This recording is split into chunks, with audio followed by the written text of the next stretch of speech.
कोई पत्थर ऊर्ध्वाधर दिशा में ऊपर की ओर 40 मीटर प्रति सेकंड के प्रारंभिक वेग से, तो जो प्रारंभिक वेग को u से लिखते हैं और u का मान जो हमको दे रहा है वो है 40 मीटर प्रति सेकंड, फेंका गया है। g बराबर 10 मीटर प्रति सेकंड स्क्वायर लेते हुए स्मॉल g का मान हमको दे रहा है 10 मीटर प्रति सेकंड स्क्वायर। ग्राफ की सहायता से पत्थर द्वारा पहुंची अधिकतम ऊंचाई ज्ञात कीजिए।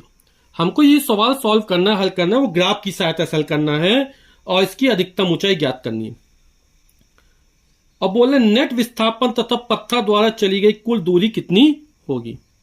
तो कोई पत्थर ऊर्ध्वाधर ऊपर की दिशा में, तो ये जो दिशा होती है वो हमारी ऊर्ध्वाधर ऊपर की दिशा कहलाती है। जब किसी पत्थर को हम ऊपर की तरफ फेंका जाता है ऊर्ध्वाधर ऊपर की दिशा में, तो वहां पर g का जो मान होता है वो ऋणात्मक लिया जाता है। या तुम गति के समीकरण में -g ले ले या फिर -10 मान रखे। जैसे जैसे पत्थर ऊपर की ओर जाएगा उसका वेग कम होता चला जाएगा और अंत में उसका वेग 0 हो जाएगा। वही उसकी अधिकतम ऊंचाई हो जाएगी कि जब पत्थर का अंतिम वेग कितना 0 हो जाए, तो अंतिम वेग कितना हो जाएगा 0 हो जाएगा। तो हम ज्ञात करते हैं कितना समय लगता है उसको ऊपर पहुंचने में। तो u है, g है, v है, समय हमको ज्ञात करना है। जब पत्थर ऊर्ध्वाधर ऊपर की दिशा में फेंका जाएगा तो -g लगेगा, तो हो जाएगा v = u - gt। हम मानों को रख देते हैं। अंतिम वेग का मान 0 है, v का मान, प्रारंभिक वेग 40 मीटर प्रति सेकंड है, माइनस g का मान 10 है और ये t -10t तो प्लस हो जाएगा, तो 10t बराबर हो जाएगा 40। तो t बराबर हो जाएगा 10, इसके नीचे आएगा 40/10, 10 चौक 40, 4 सेकंड।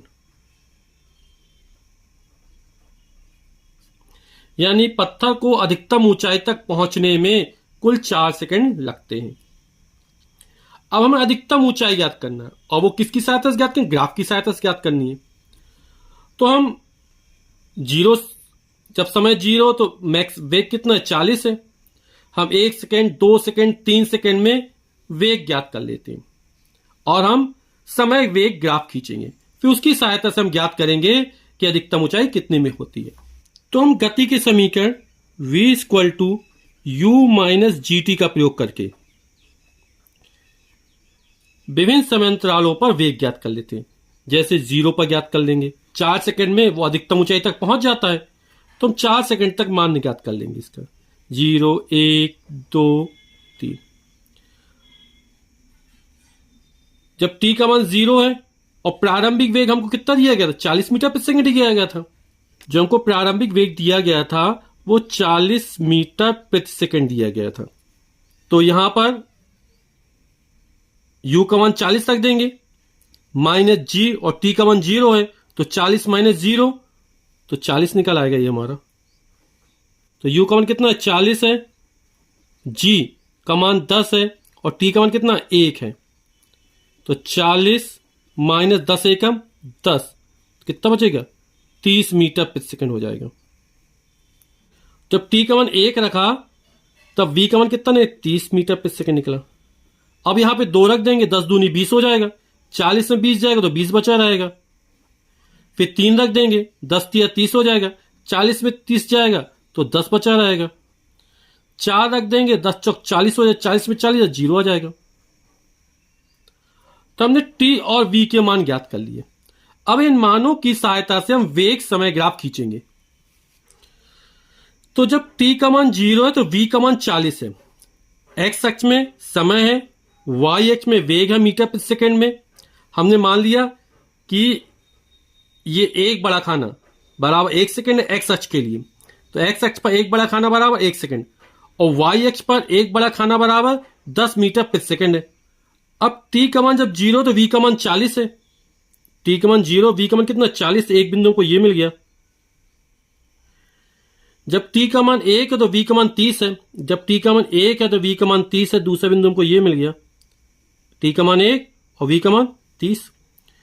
जब t का मान 2 है तो v का मान 20 है, t का मान 2 है और v का मान ये 20, ये वाला बिंदु हो गया। जब t का मान 3 है तो v का मान 10 है, अगला बिंदु ये मिल गया। और जब t का मान 4 तो v का मान 0 हो गया। इसको मिलाते हुए एक रेखा खींच देंगे तो ये हमारा वेग समय ग्राफ कहलाएगा। अब हमें पत्थर द्वारा प्राप्त अधिकतम ऊंचाई ज्ञात करनी है। तो पत्थर द्वारा प्राप्त अधिकतम ऊंचाई, ये जो वेग समय ग्राफ आया है इसके नीचे घिरा क्षेत्रफल है ये पूरा।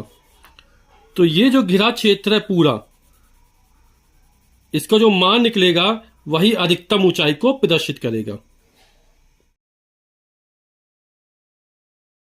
तो त्रिभुज OAB का जो क्षेत्रफल निकलेगा वही अधिकतम ऊंचाई को प्रदर्शित करेगा। और त्रिभुज का क्षेत्रफल हम जानते हैं 1/2 आधार गुणी ऊंचाई। तो 1/2 आधार, इसका आधार हो जाएगा OA और ऊंचाई हो जाएगी OB।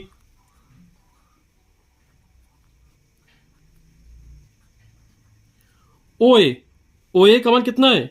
4 सेकेंड।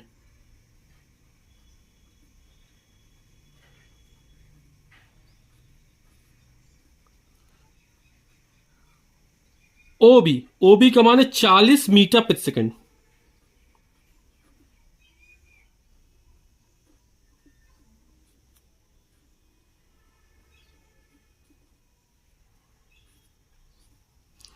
तो हम देख रहे हैं ये सेकंड है और बटे में से सेकंड क्या हो जाएगा? कट जाएगा।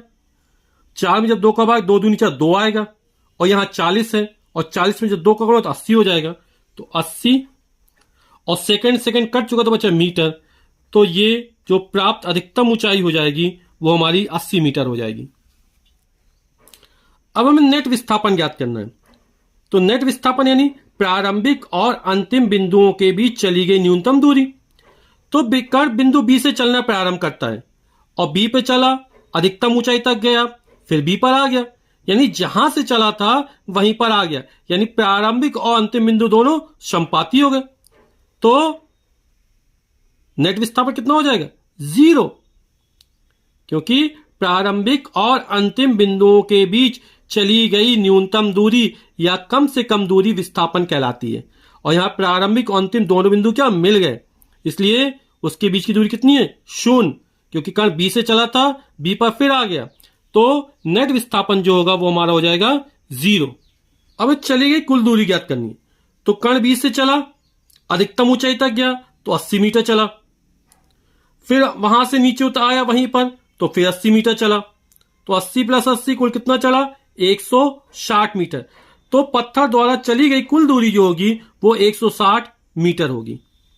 तो चली गई कुल दूरी बाद तय किए गए पथ की लंबाई, पहले अधिकतम ऊंचाई तक पहुंचने में 80 मीटर चला, फिर अधिकतम ऊंचाई से जहां चला वहीं पर आया, फिर 80 मीटर चला, टोटल चला 160 मीटर। तो तय किए गए पथ की लंबाई, चली गई कुल दूरी जो होगी वो हमारी 160 मीटर होगी। यही हमारा आंसर होगा।